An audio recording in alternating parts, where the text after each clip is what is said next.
time has come to finally lower Alex's Durango, and as you guys can see, it's a little dark, obviously, but we've got quite a bit of wheel well gap going on this thing. Don't get me wrong, car looks really good the way that it is right now. However, we're gonna change the total stance of this thing. You've got probably about 3.5 inches of distance right now. I can get a full measurement for you, but pretty much a fist, and I've got a pretty big fist of a distance right there. So we're gonna get the whole lowering kit installed and show you guys the whole deal step by step so you know how to lower your 2020 or similar Dodge Durango. Okay, we got the car jacked up. Jack stands are set underneath, safely secured, leaving the jack up front anyway. And you can see that you've got a large strut right here coming down from the lower control arm, and then it meets and actually connects holding a coil spring above it, and that's going to go into a shock tower or spring tower in here, which we'll expose once we pop the hood open. Okay, and you can see here on the other side, like I was talking about, this shock mount, tower mount. We're going to undo these 3 bolts, I presume, and then there's probably going to be where those upper shock mounts go. We'll probably hold that new shock in a different way. Before we get too ahead of ourselves, let's just take off the wheels and tires and evaluate what we need to do. Let's get some tools to tackle the job. All right, let's get this wheel off and start evaluating.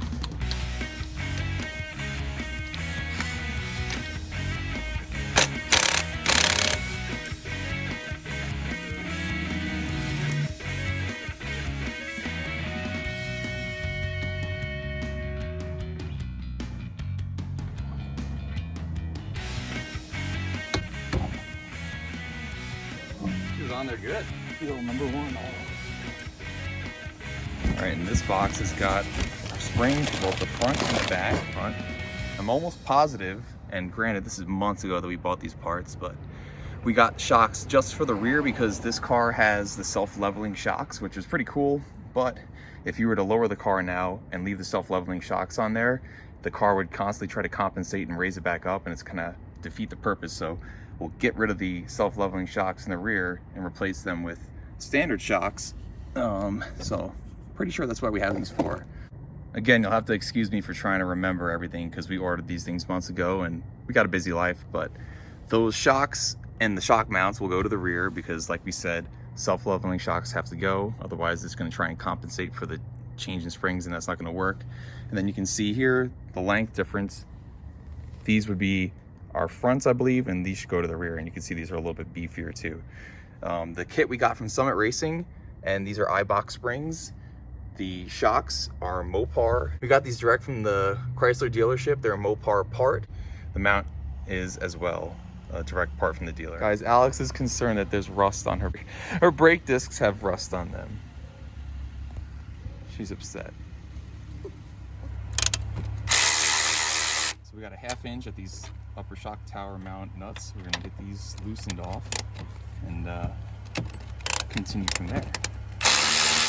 I'm thinking probably gonna have to drop this upper ball joint here on the upper control arm, and then we're gonna have to take the sway bar off either end, so this way the strut is freed. So this guy will have to come off, because if we just take the lower mount here on the strut mount, you can see that this gap between the axle shaft right here and the strut is about only 1.5 inches, so it's only going to drop that much. Taking off this upper control arm ball joint nut, so it kind of trips you up, because at least for me, it tripped me up. As you're loosening it, you'll notice that this upper, oh no, I don't need it anymore. This upper part was spinning with it at first, and I pushed that boot up just to take a look at it, but it is still coming down. So you're just tripping. I don't want to hear it, babe. But this is nice though, that it's separating the way that it is, and you're not gonna have to hammer this thing off like most other control arms are. So there she is. Boom. Nice and freed. So just loosen the thing, it'll come off as you just saw. Is it okay? It's okay, babe. It's safe? Babe, it is okay. It will go back on. We can. It will stay on? Yeah, of course it will. I'm qualified. I'm your husband. Yeah. We're gonna need to take off this lower bolt to this big ass bolt and nut so we can take off the strut guy here. We'll take this sway bar nut off too, and then we should be able to pop this whole dang out. Okay, so now we're taking off the sway bar, the upper sway bar mount from the strut mount. So kind of got to push down a little bit on the top of the sway bar link here, because you can see it's kind of on an angle like this, because the sway bar is trying to push back up on the lower control arm. So I'm just pushing down from above, and it straightens it out. And then we can get her out like that. And we'll put this nut back on the end of this bolt so we don't lose nothing. And this is a 3/4 inch up here. And now for this bottom guy, we've got a 1 1/16, which is gonna fit right here. And this side is another 1 1/16, but it's just got this big old school wrench on it. So we'll get this taken off real quick. All right, I started on the other side instead. That is on there really good.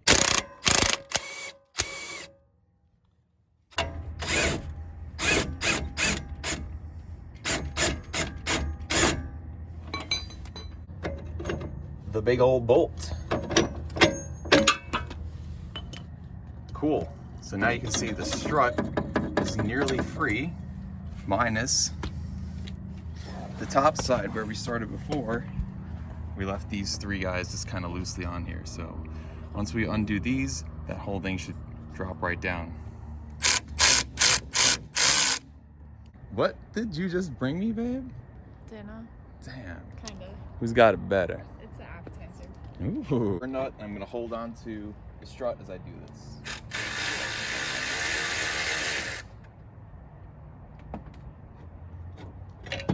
Okay, she is free.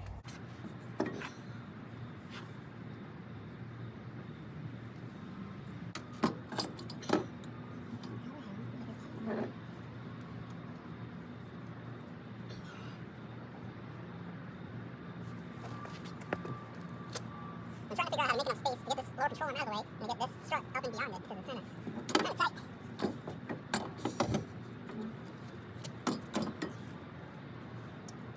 It does travel quite a bit, so I think this is kind of what we need right here.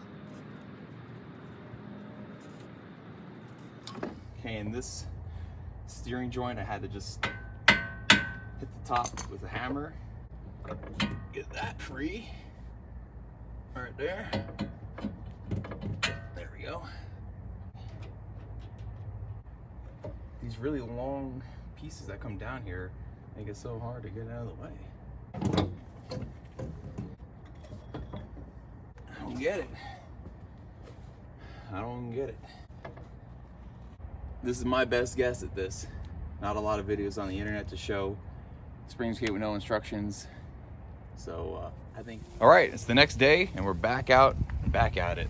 I set the ball joint back on the upper part of the spindle last night, so it wasn't just hanging. Nut started, but this large nut, and this thing is on there super tight. I think I got to check the torque specs on it, but I had to almost break my back getting this thing split off last night. Should be able to pull the axle shaft, the CV shaft, out of the backside of the hub, and then have enough clearance to get this damn strut out beyond it, because you can see the axle is holding up the strut from coming down far enough, and there's no room to get this thing even forward or down or out. So again, I found not a lot of videos of how to do this on the internet. The directions from Eibach were not explanatory at all, so I feel like I'm kind of paving the way for myself, and hopefully this video helps out anyone else trying to do this on their own. It's not impossible. It's all nuts and bolts when it comes down to it, but it is one heck of a job. So in order to get the brake calipers off, there's these little rubber boots. It's got these little plastic covers, so I pop them off, and it looks like we'll get just a large kind of Allen wrench looking bit down in there. This one here, and then this one down here. Like that, and then we'll get those loosened down. All right, so it looks like it's a 7/16. So we'll get on there. And that's what we need right there. Loose. Okay, now it is loose. And that's what it looks like right there. And now we'll get this top one.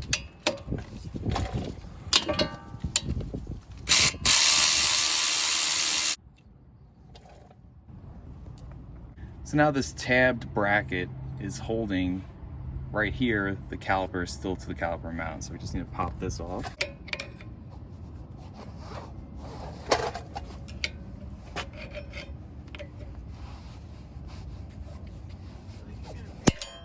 A little tricky, and I had to play with how I wanted to pry it off, but basically you can see how this has like a little locking side that it wraps around underneath into a little pocket. It wraps into this little pocket in here. So you've got this grabbing in here, so you can't just pull it straight out. So as you're rotating forward, it's still kind of locked in. This is still grabbing into that pocket. So, but then you're getting opposite pressure from this tab. So when it was back in there, I just pulled this tab out and around to over here, so this way it wasn't pushing that way. And then I was able to pry from about right here and just pop it off. So you gotta play with it a little bit, but it'll come off. The caliper slides right off like this, and I'm gonna use both hands using bungee cord up here on the upper control arms. This way it's not dangling and putting too much pressure on our brake line and causing any sort of distress to it. More that I think about it now, I don't really think we needed to take the caliper off, because the brake disc is not going to get in the way of this axle, the CV axle, being pushed out the back side of it. So once I've got this big nut taken off, the axle should just be able to push out the back, and just kind of did an extra step there. Oh well, no big deal. But to get this thing loosened down, like I said, with this size of a ratchet, which is not the biggest one in the world, and this pry bar, I had to really work on it. So I'm gonna get a bigger one for the other side. You have to hold the pry bar in one direction between the studs. Look at the knee action here, and then loosen with the other way. So now I've disconnected this top ball joint from the upper control arm again. So now the spindle is hanging loose. Put the caliper back on there because I realized that had nothing to do with this job at all. We got this big 1.25 inch nut taken off the end here of the CV axle, and you can see where it, you know, has the splines in there for where it fits the shaft into the inside of the hub. So now what I'm doing is taking the BFH and tapping her out. Oh yeah, and I can feel it just kind of broke out now. So once I get this thing out, now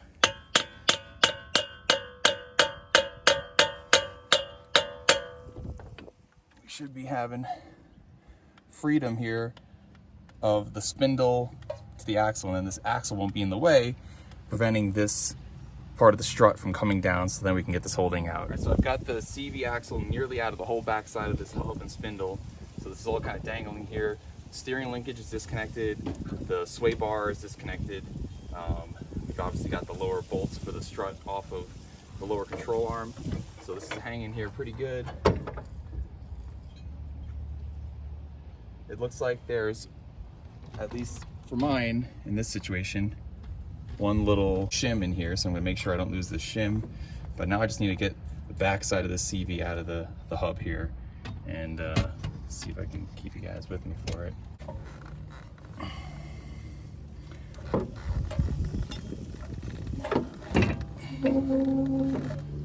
It's just floating in here right now. So I'll bring this lower control arm down a little bit more.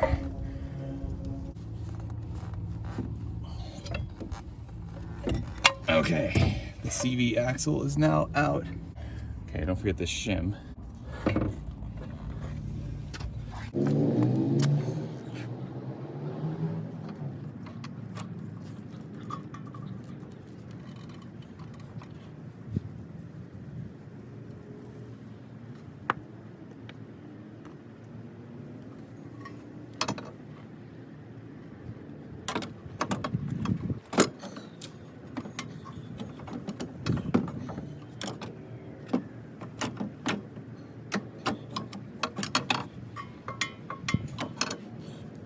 All right, so there'll probably be a mechanic over at Mopar that's gonna laugh at me for maybe all my struggling so far, but laugh away, because this is the best that I know. I was thinking maybe I can get this boot off, and maybe there were bolts that connected this part of the CV to this mounting block, but then I realized this right here is actually still a part of it, and this is the big crimp tie that holds it onto here, so I don't want to break that off, and getting the whole axle out of the way would help in getting it down. But now I'm just thinking maybe I can get the lower control arm off and just actually have this whole thing just drop down from there, which would also accomplish the same thing. I just need to get this whole thing lower. This side here seems to just push in. There's actually no bolt holding it in, so to speak. It just kind of looks like a threaded stud maybe, or just a large stud that goes in here to a big swivel bushing. And this one here is a conventional nut and bolt, so I think I'm going to pop this off and then see what can happen from there. And this thing, as to note, when I just started loosening it, wasn't really all too tight. Oh yeah, and you can see even as I'm just loosening this up, how our lower control arm is going way down. So I don't know, maybe this will free it up for us. Let's see. So I jacked the car up a little bit higher so this way I could let that lower control arm settle deeper, because as I was just showing, once I loosened up this lower control arm bolt, it actually released a lot of tension off it, and this thing can swing down way low. I was right earlier with my thinking that I need to get this caliper off, because now this is going to put too much tension on the brake line. So we're going to pull the caliper off real quick, and that should let us swing this whole thing down way low. I don't know if the axle needed to come out ultimately for this to work, but we'll kind of see, because once this thing is hanging all the way down, if the axle can fit back into it, then I'd know it would have reached. But I think this might pull the lower control arm further enough away that this axle wouldn't actually let it hang all the way down, if that makes sense. So we'll see that in a moment, but I'm going to push the shock tower bolts back up into there, so this way this is out of the way, and then get this caliper off and then give it a shot. Yeah. You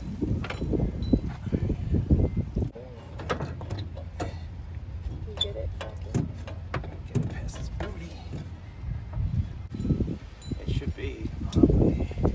The problem I'm running into here, so close, but as I'm trying to clear this bottom part of the strut, it's catching on this boot. My knee. This is one hell of a workout for a Sunday afternoon.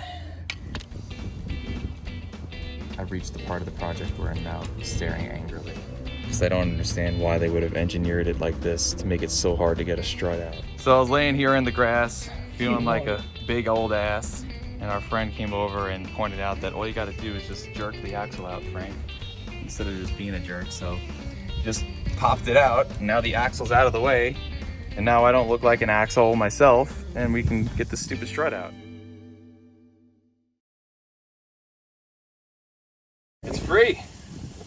All right, so theoretically I should be able to do this side in 6 minutes, 7 minutes maybe? I don't know, let's see. What we're gonna do is take the whole side. I'm gonna take this whole passenger side apart, so this way we get down to the same part we are over here, and then I can go over to my buddy's place real quick and use his spring compressor instead of doing it here on the lawn, and bring both at the same time. So let's cue the time lapse and get this side taken apart.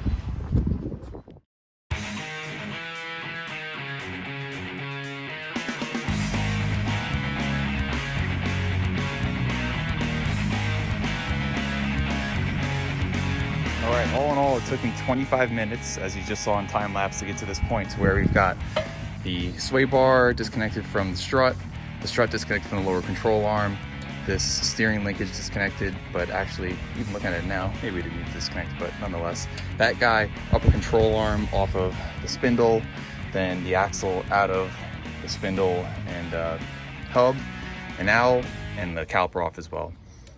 So now what we've got here is the same situation as before, which I want to show because my buddy stopped over, helped me from getting so pissed and throwing things, and I've only ever worked on that kind of stuff. I am not a modern mechanic, so pardon my ignorance and not knowing this, but that CV axle, all you got to do is just pull the thing out, and it basically kind of worked almost as a slide hammer on itself, and just pulling on it like this, and the thing popped out. And once this is out, we have the clearance we need to get the strut out. So that's all there is to it. All right, she is free. All right, this side's got a little bit more length to the shaft, no pun intended. And out she comes. Sweet. So that is number 2. Cool. And for good housekeeping, I made sure to wipe off this gear oil that came out, and I'm going to stick a rag here in the end of these seals. This way there's no dust and critters climbing in there while we head out to go swap out these springs. While I was under here cleaning up a little bit more of that gear oil that came down, I was just checking out the welds from Chrysler, and I gotta admit, not happy about that. Look at the porosity on that weld. Come on, Chrysler, we can do a little better than that. Making us look bad over here. Yeah, it is. Yeah, it's the new one on the left, old one on the right. It's like 2 inches taller. Yeah, I know. Well, hopefully it still makes the car sit lower when it settles. And we're gonna have to cut down this bump stop because it didn't provide us with one in the kit, so we don't bottom out too much. Modifying these down. All right, we trimmed it down. So it's on there the way it should be. Mm-hmm. All right, yeah, so once we got this thing tightened down, just had to make sure we followed our center line from this back up to this mount here. Otherwise, these 3 strut tower mounts wouldn't locate it the right way, and then this would be off when you go to get your lower control arm. But you can see how much more spring is in the new spring versus the old one, but it should be softer and then let the car sit down. But it ultimately sits the same height right now, so let's do the other one. Sweet. Let's do whack, smack in the ground. Yeah, right? Cool. Bump stop number 2 cut down. He's pretty good. He's out. He's just getting back. And when you put your new spring on the strut, you've got to tighten this down to where it's almost binding in order to get the top side of the strut to stick out so you can catch that hat on it. So just keep that in mind. Sorry. Had to add an little extra support because the spring was contorting and twisting. Yep, this makes this job more challenging, but having this tool helps. Great success. We've got them back together. What a pain in the butt. This is not a job you can do just in your driveway without a lot of hair pulling, but so far we've got it done with the help of some friends, so it's still doable at home. And if you were to try and do it with those spring compressors that we had, the little kind of bolt-on ones, you'd have to use like 4 of them. It'd be sketchy as hell, but I guess it would work. So. Yeah, exactly. You can go rent one from a local parts store like Alex is saying. So we'll take these back home and throw them back in the car, and fingers crossed it all works still. All right, back to driveway vomit central, and we'll get these unloaded and just try and recreate everything we did on the way out and get this put back together, and it'll be great. Okay, time to put this whole thing back together and just reverse everything we did before. What a job. So if you've made it this far in this video, you're probably trying to do this yourself and thinking about it. And I would say this most certainly can be done at home. And hopefully this video really helps you see all the steps there are to doing it. I obviously spent a lot of time figuring it out along the way for myself. This is something I've never done before. And I couldn't find another video on YouTube showing step-by-step someone doing it. There's a couple out there, people showing them taking it to a shop, and you kind of catch a couple key things here and there, but this is literally your step-by-step watching me do this. So that being said, the biggest thing that I learned through doing this is that you've got to pretty much break everything down to where you've got the CV axles taken out of both sides, and then getting both of those out of the way allows this bottom part of the strut to clear it, and then it comes on out, and then that's pretty much it.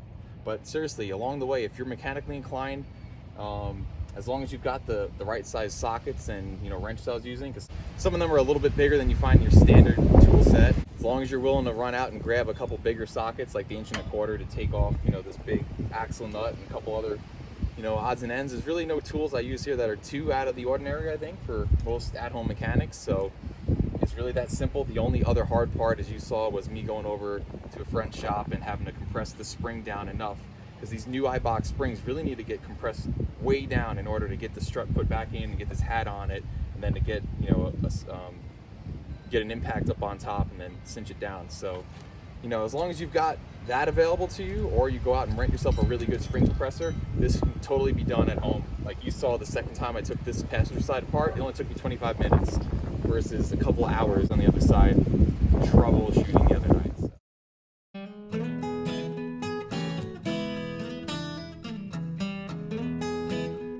I'll go through and torque everything to spec. I got to check the torque rating on this thing. I know it was super tight. Everything else, pretty much it. And we'll rinse and repeat on the driver's side, and that should do it for the front part of the car. And then we'll spend another couple hours, I'm sure, figuring out how to do the rear side. So stay tuned. Just did a little research. Looks like these are 229 foot-pounds, which is pretty tight. So we'll go get torque wrench and Thanks, babe. And we'll tighten this thing up.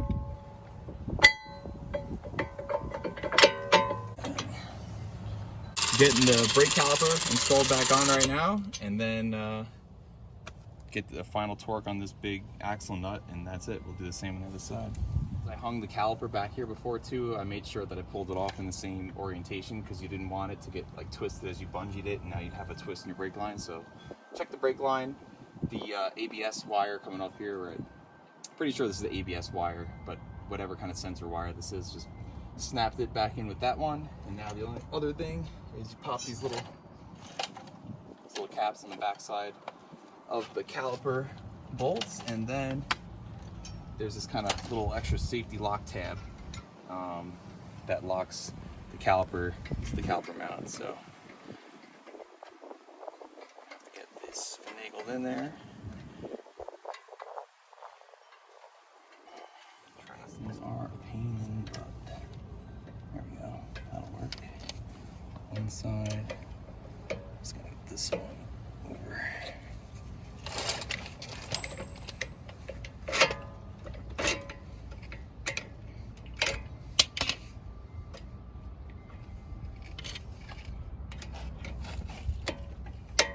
Voila. Calipers back on.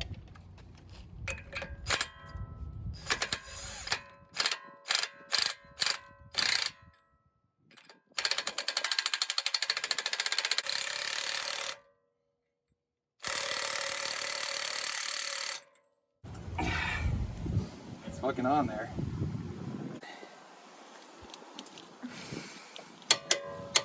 It's on there.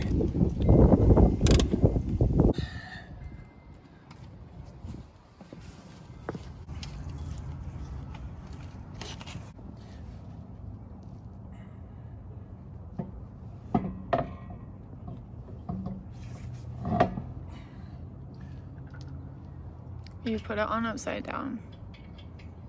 Thanks, babe. Make sure to get it right the next time.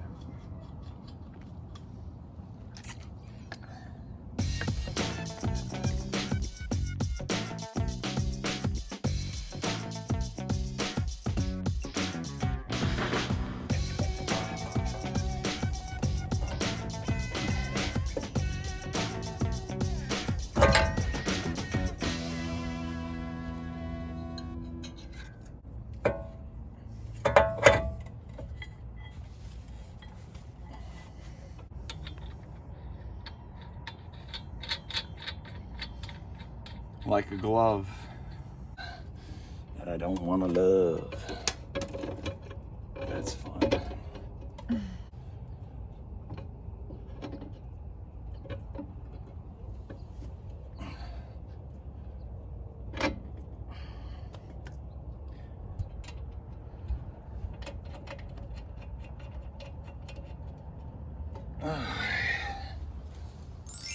Oh. All right, so I tightened up the forward lower control arm nut and bolt, but that's gonna get touched with when we take it to the shop to happen to the alignment, but for now that's tight. Sway bar upper and lower links are tightened down. Strut, and obviously the axle's already in. Just push this lower strut bolt that goes through the control arm through. Like that.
Okay, we're 24 hours later and I'm exhausted.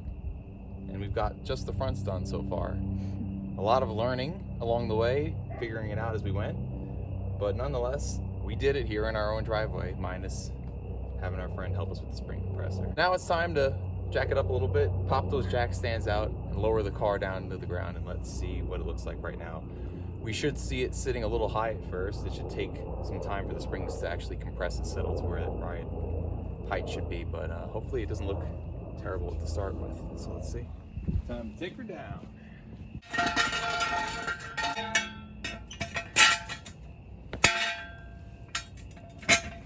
Lord.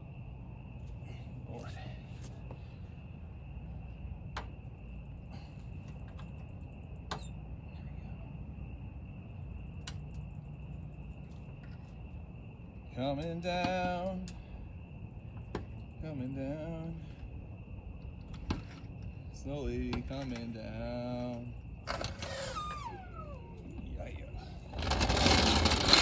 Be able to get my fist in there. Well, and it's not settled yet either. No, but now I've got like a 1/4 inch of fist that doesn't go in there. Very scientific. Hell yeah! You're welcome. Now I just gotta do the back end. About that. All right, so forget the exact specs on these wheels and tires, but it's a 295 45 R20 20-inch rim. It's a 29-inch tall tire setup, as we can see, and we're getting to about, I'm seeing 32 1/4 inch right now of height to the bottom of this wheel opening. So we'll check back with it in a few hours and see if it settles much, or I don't know, we'll just update you guys. But 32 1/4 for now for the ride height. And let's go check the other side too. This side is at 32 3/4, so it's a 1/2 inch taller. So, yeah,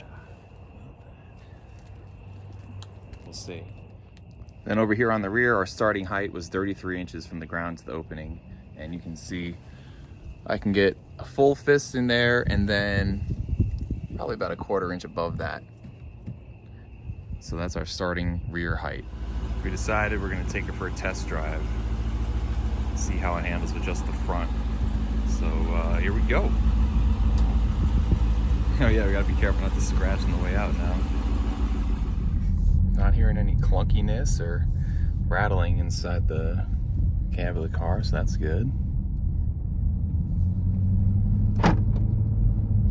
Heck yeah. Look at that. The wheel's still pretty straight too. Don't even need an alignment, your man's so good. It does. It's crooked. Nah, you don't need no alignment. What the fuck? She hit one of her manholes she usually hits, so that's how we know. Okay, yeah, it's a good bumpy road. Nice. I did them on purpose. Good. Doesn't sound too bad. So we just pulled in after just driving it for a minute, and now you can already see no fist in there at all. It's settled quite a bit just from driving it around. And then over here on this side, pretty much the same thing. I think we might still be a tad higher over here, but she looks good. Yeah, that looks really good. I was saying, Alex, let's just leave it the way it is. Leave the back up high, and this way we don't have to take out the self-leveling shocks, but I think she still wants to lower it all around. And Alex is even noticing as she turns laterally, the car just seems like it has even less sway than before, just on tracks. So we are happy. Probably probably still gonna do the back anyway to level her out. Not level it, but Yeah, you know, finish the lowering job. Yeah. We'll do the back, get it nice and lowered down. For now though, let's go mange.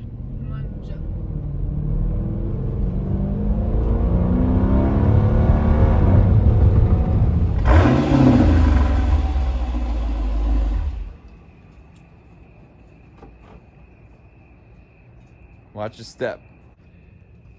Okay, now we are measuring driver front at about 31 1/4. So we went down an inch. passenger side is at 31 and like 7/8, so I don't know why this side is staying a little bit higher still, but it is.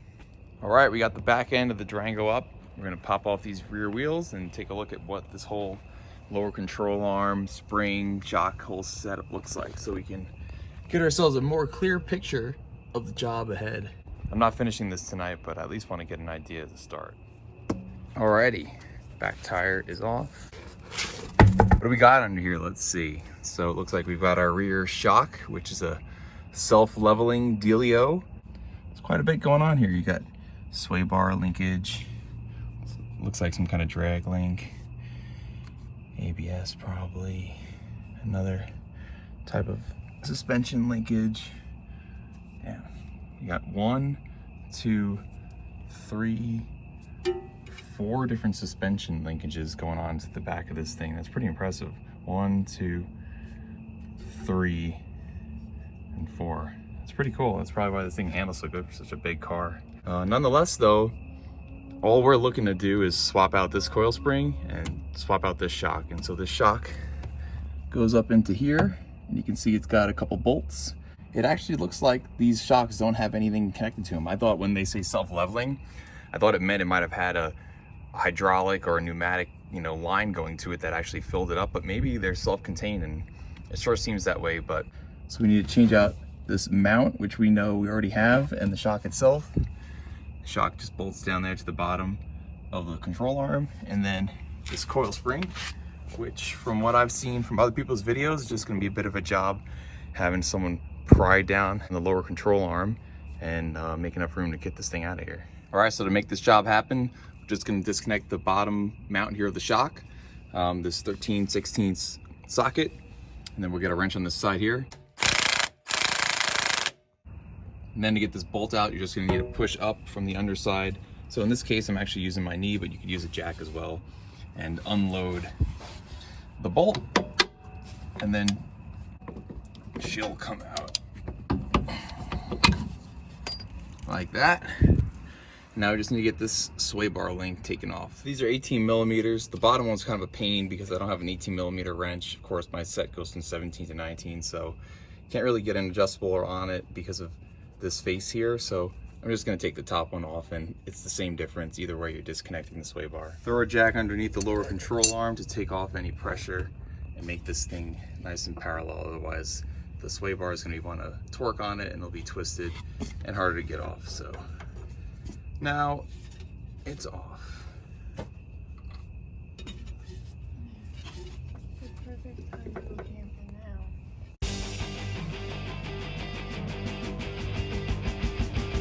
Okay, it's a new day. We're back on the Durango. I got held up last night because I took out that upper sway bar link, as you saw, but then didn't realize there's no room for it to back out and not hit against the axle. So you see once this is loose, it's got about a 1/4 inch, 1/2 inch before it hits the axle. The lower one though is way further down relative to the axle, so I think it should be able to hinge out and pop out. I had avoided it before because I didn't have an 18 millimeter wrench, but luckily Roger lent me one, and also you can see how that nut is kind of recessed in that pocket, so it makes it hard to get an adjustable wrench on there. So regardless, we got the right tools now. We'll get that thing taken off real quick. I'll do the other side, and then maybe we'll have Roger come over and help me manhandle these springs out because you just need a little help prying down on these control arms. To make our lives easier, because the shock's kind of in the way of these sway bar bolts, I'm just gonna take the whole shock out right now since we got to do that anyway. It's a 5/8, so we'll get up there, pop those 2 bolts out. All right, and we're popping off these bolts that hold in the shock, 5/8. Probably gonna have to weather cover out of the way. Maybe not.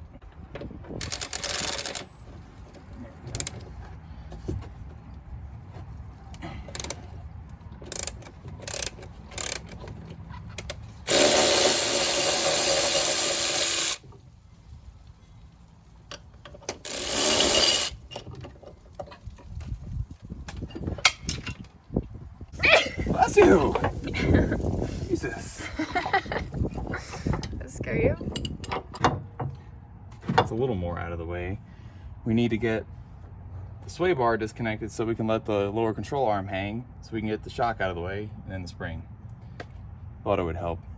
We're close. Joined on the sway bar, we kind of want to move back and forth. So gonna get this guy threaded back on. All right, getting this lower sway bar link disconnected. Now wish us luck that this side comes out. It doesn't hit the axle. Okay, coming out. We've got it. Yep, we've got it. By George, the sway bar is free. Okay, so now theoretically this lower control arm should relax pretty well. We may need to loosen the lower control arm bolts just a bit more too, or just a bit to relieve some tension. Here we come. Okay. Loosen both lower control arm nuts just to take some tension off the lower control arm, because as we saw in the front when I did that, you know, these are torqued down to a certain spec that rubber or urethane, whatever type bushing is in there, is actually holding a bit of tension on this control arm. So once we release that tension by loosening the bolt, it should let this thing relax. Okay. 3, 2.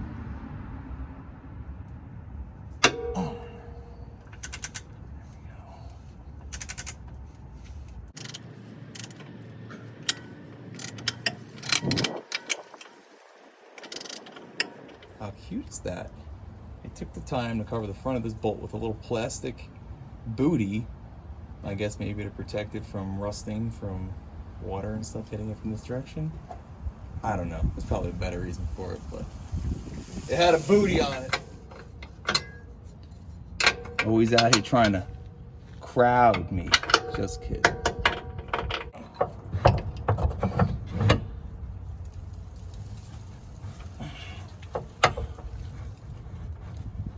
Go down that far, does it? You almost got the spring out of there. Yeah. I'll probably do it like that.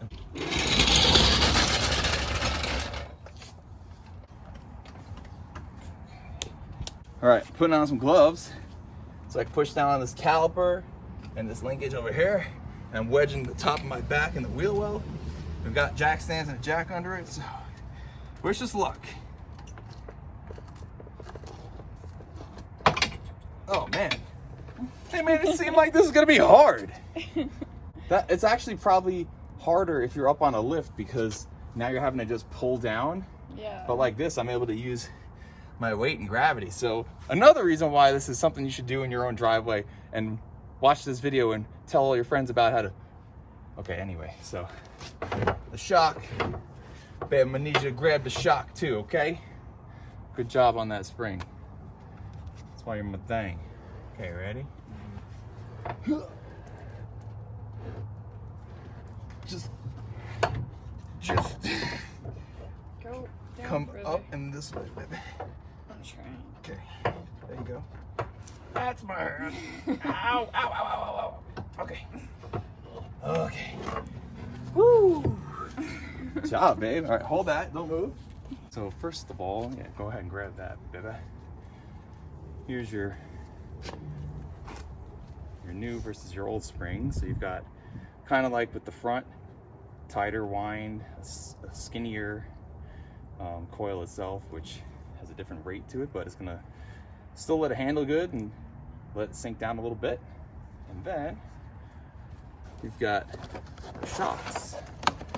These we got direct from the dealership. Mopar part number 68299126 Alpha Alpha -001. These you're gonna replace your self-leveling shocks, which are these. So your car isn't trying to compensate all the time for where it's sitting, and kind of reduce the effects of your lowering. So these are the new shocks, which you can already see are a bit shorter, the top being here versus there.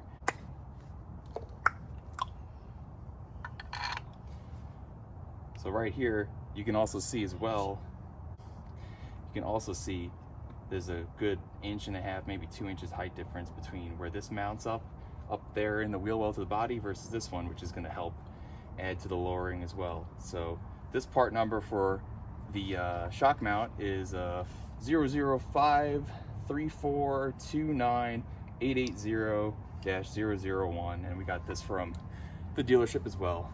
So there's your part numbers. Made in China. Disgraziad. Anyway, pretend we didn't see that, and we'll get these installed. Good job, babe. Low five. Woo! And we're taking note of the orientation of this lower isolator. You can see that this thing will pop right out pretty easily, but you see this little groove here where the little pigtail at the bottom of the spring went. That's where this one was, give or take.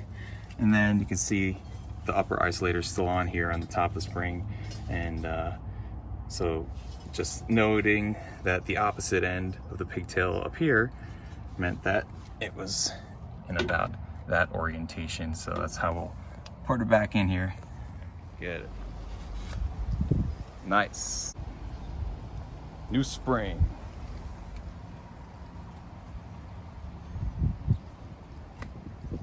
Does it just sit like that? Yep. The spring pressure will keep it back together.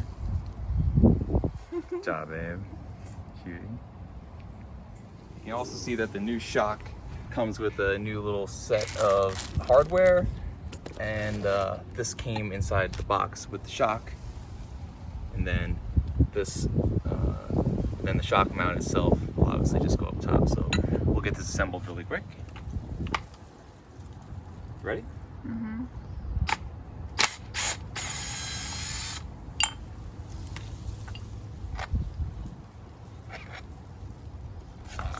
Doing that so I could steal this cover and this dampener too. Be a pretty good difference between the two shocks now too. So we'll get this put on here. So according to the instructions, we're not going to modify this bump stop. We'll leave it as is. Save. Must not, because wait a second. Nope. Okay, so you'll notice when you put the nut on the top of the shock that the top here has another area that's machined, so you can kind of hold a socket on it. But it's curious because you can't really get a socket on that nut and then also hold this at the same time, because once you start tightening this nut down, it spins the shaft with it. So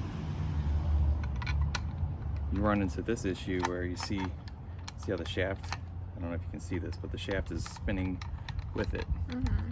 And so that's a problem.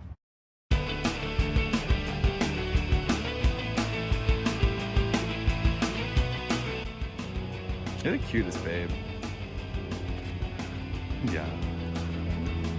So we're gonna run over to our friend's shop real quick because there's probably a magic tool that holds that nut while you tighten the other part of it, and we're gonna go borrow it real quick. With a wrench like this, it'll fit right down and then let you tighten it up.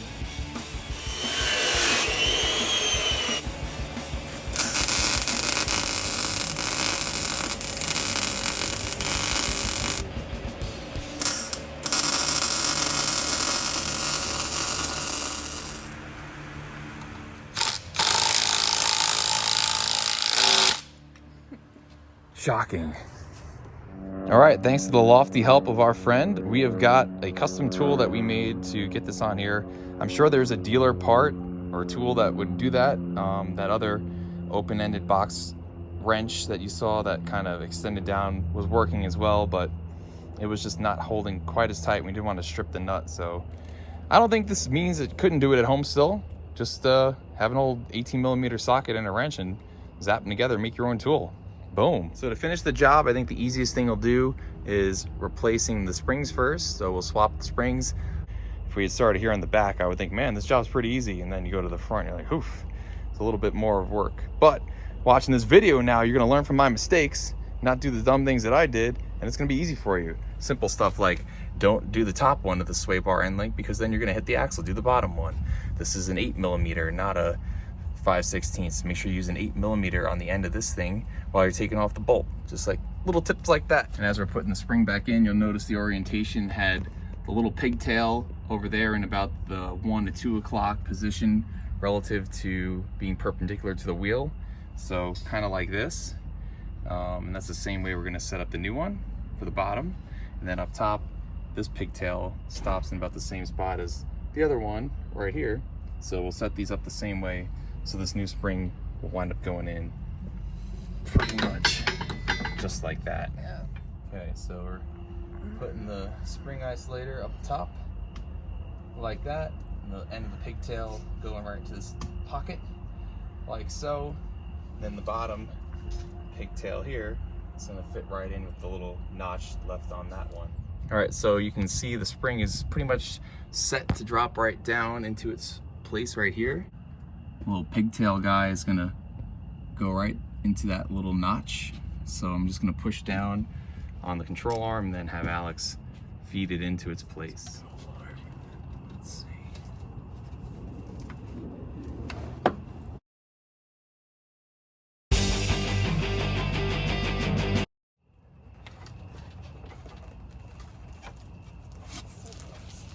I just need something to like hit it in with.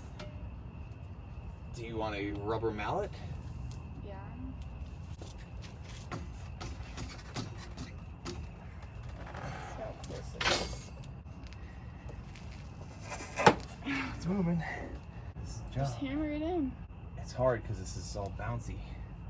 It's just bouncing back at me. I think I was doing better when I was pushing. You could, hang on. There you go. Get it, babe, get it, babe, get it, babe! Yeah, babe! Hey, you did it! Why are we recording that? What? No! It's recording. Is it really? Yeah. Oh, yeah. You sure we got it? Yeah, babe. Holy shit. Is the bottom pigtail in right? Babe, it's in there like swimwear. You just need a cool wife to karate kick the thing in while you push on it and you're good. Teamwork, babe. Good job. Shock, so. I think I'm gonna get this sway bar in here then because it's a lot easier to work this thing without the shock in the way. Shocks compress nicely compared to those self-leveling ones, so this way I could, reason being why I was thinking maybe I wouldn't is because you have to bring up the lower control arm a little bit to reconnect the sway bar, so now that minimizes your height. But remember, these shocks are a couple inches shorter than the other ones, and plus, like I'm just saying, they compress pretty good, so I could probably compress it and get her up in there and still make it work. Let's test that theory out real quick before we even get too far ahead of ourselves, though. Oh yeah, plenty of room. Yeah. All right, so let's get that sway bar reconnected. We'll have to get the jack just under that control arm for us. Help out.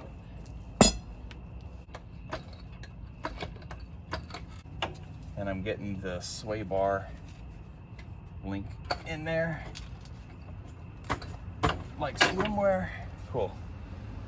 That's back in. Now to reconnect it, remember, once you get this nut going, it's gonna start spinning the stud it's on, so then you gotta get yourself an 8mm at the end of it, and then your 18mm wrench, and work it back into place. Now let's just get this shock up in there. We need to do 5/8, so we're gonna come back all the way down. Perfect. That's great. We're actually gonna even have to jack back up to get her up in there. That's cool. So let's say that. Okay.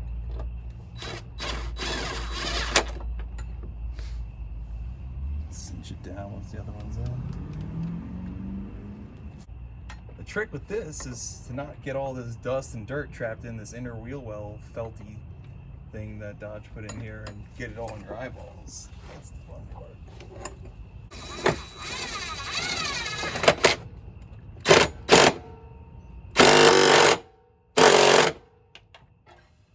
Dusty.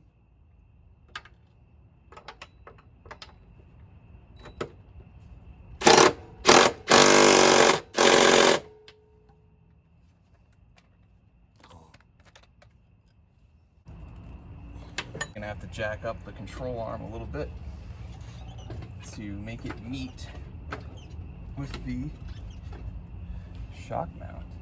Okay, shock bolt going in.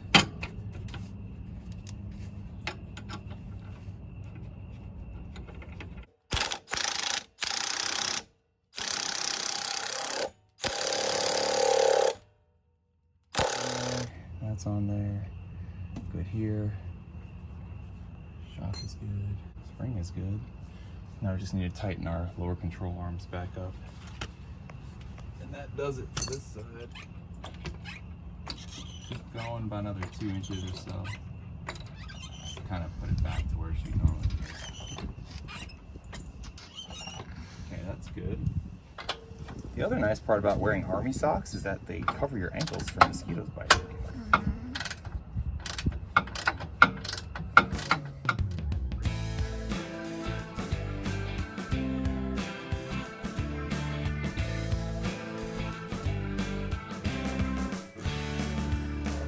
Yeah, that 2x4 underneath the body mount and just on the top of this upper strut arm, whatever you call it, and brake disc, and Alex is holding her down all the way. Good, babe. I put a little axle grease on this boot thing. Okay, here we go. Come on. Go a little close. Oh, Is that in? it's in. Hell yeah. Good job, babe. Oh, what a pain in the ass that was. Of this arm here and underneath this body mount. Put a little axle grease just on this big part of the body that this rubber slips over, and she's in there. So final things, same as always: tie up the sway bar, tighten up the control arms, get the shock in there, and we're good.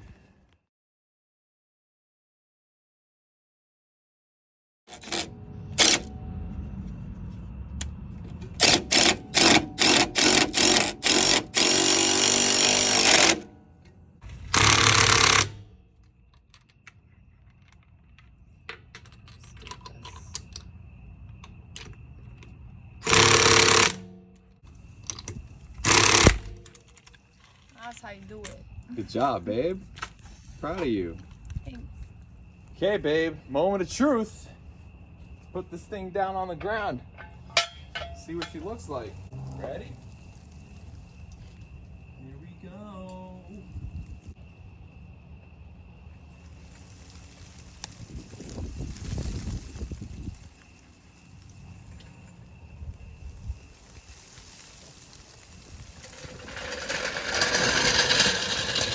Looks the same. Looks the same? Yeah.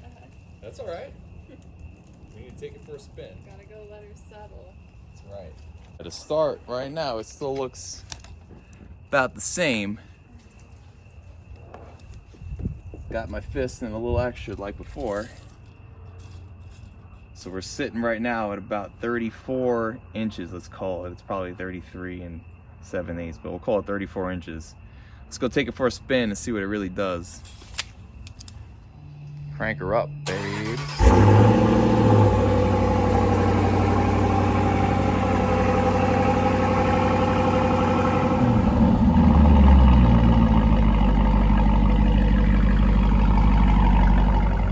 Okay, test drive time.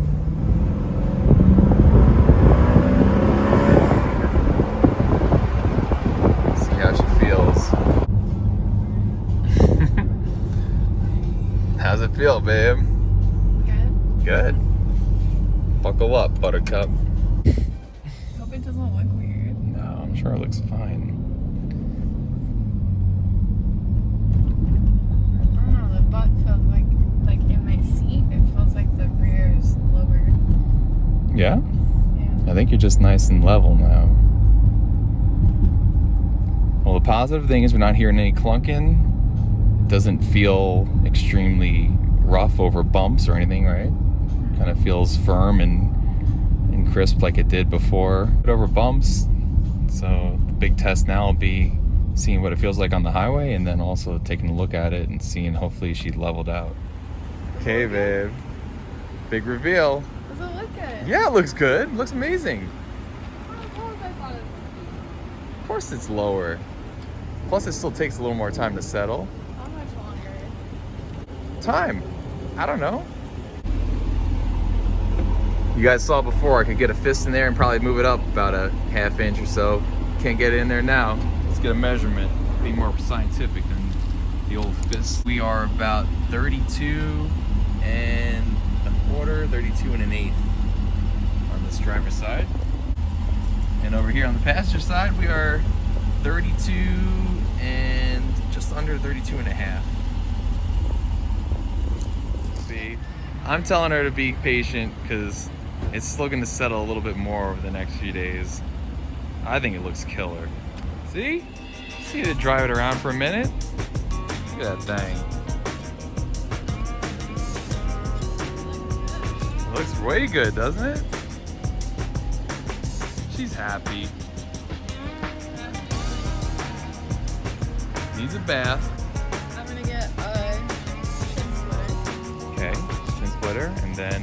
I've got, I don't know if I want to tell them my one thing that I'm really excited about. So Okay. I don't want to give nobody ideas to what them. Which one? Because they're both kind of cool. Second. Okay, But- let's say the one you want to say. I got a cool RT badge for my grill Oh, heck yeah. from a company in Australia. Can't remember the name of the company right now though. What's it do? It lights up. That's right, babe. Illuminated. Tap into your- That's what it's called. Exlume. X-Lume, okay. Cool. She looks killer, honey. Thank you. Thanks to you, too. There's your final result. And it'll probably even settle just a bit more over the next day, I bet. Another thing I just checked real quick too, if you guys saw earlier in the video, I was concerned about the fronts being mismatched, but looks like we're about 31 and a half up front driver.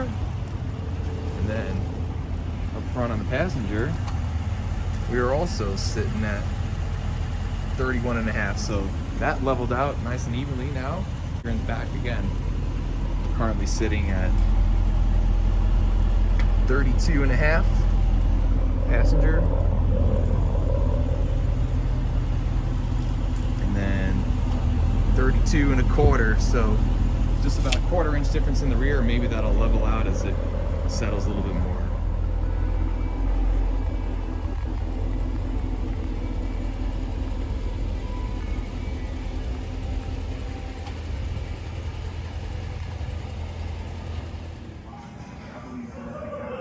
Time for an alignment.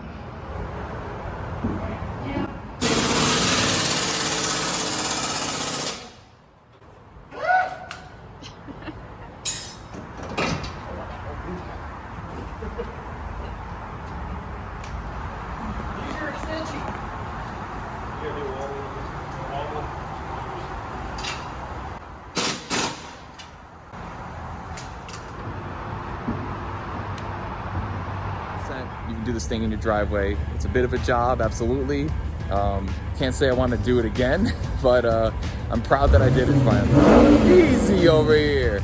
Proud that we finally got this job knocked out of the way because it's been something that's been kind of picking at us that we wanted to do, and I think the car looks great. And hope this video helps you guys out in figuring out if you want to do this for your own car, and if you choose to do it, I think there's a lot of really useful tips in it that you can help yourself out with. So that being said, thanks for watching. We'll see you guys in the next Wild Finelli video.